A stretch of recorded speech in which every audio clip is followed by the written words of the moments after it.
Good morning. तर आज आहे माझी मॉर्निंग शिफ्ट. आता संक्रांत संपली तरी थंडी काही संपायचं नाव घेत नाही आहे. खूप भयंकर थंडी असल्यामुळे मी म्हटलं आपण गाडी चालवून जाण्यापेक्षा आहोंनाच म्हणावं की मला सोडा. आता रागात का होईना पण सोडवायला आले. मला गाडी घेतल्यापासून ते मला सोडवायला यायचा कंटाळाच करतात.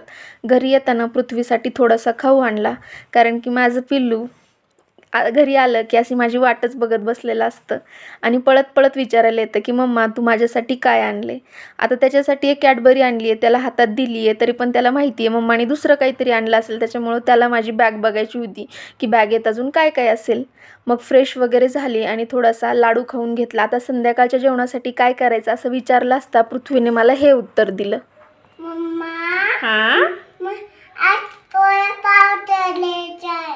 हां, तर आता आमच्या छोट्या साहेबांनी ऑर्डर दिली म्हटल्यावर ती पूर्ण तर करायलाच लागेल.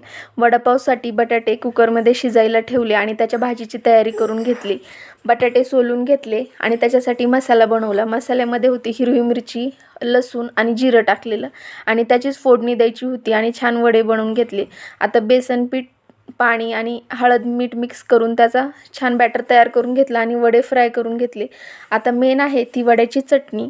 जशी वडापाववाल्यांजवळ मिळते तशी चटणी बनवायची असेल तर हा वडापाव तळल्यानंतर जो चुरा उरतो त्याची आपण चटणी बनवायची. आता याच्यामध्ये फ्राय केलेलं लसूण, पूर्ण जेवढी चटणी पाहिजे तेवढ्या क्वांटिटीमध्ये वडापावचा चुरा, लाल तिखट, जिरं, काळं मीठ असेल तर ते किंवा साधं मीठ टाकलं तरीही चालतं आणि थोडीशी साखर किंवा चिंच.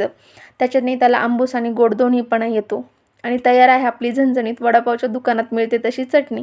तर या पद्धतीने तुम्ही वडापावची चटणी नक्की करून पहा. तर असा होता आमचा दिवस. तुम्हाला व्हिडिओ आवडल्यास व्हिडिओला नक्की लाईक करा आणि माझ्या चॅनलला नक्की सबस्क्राईब करा. बाय.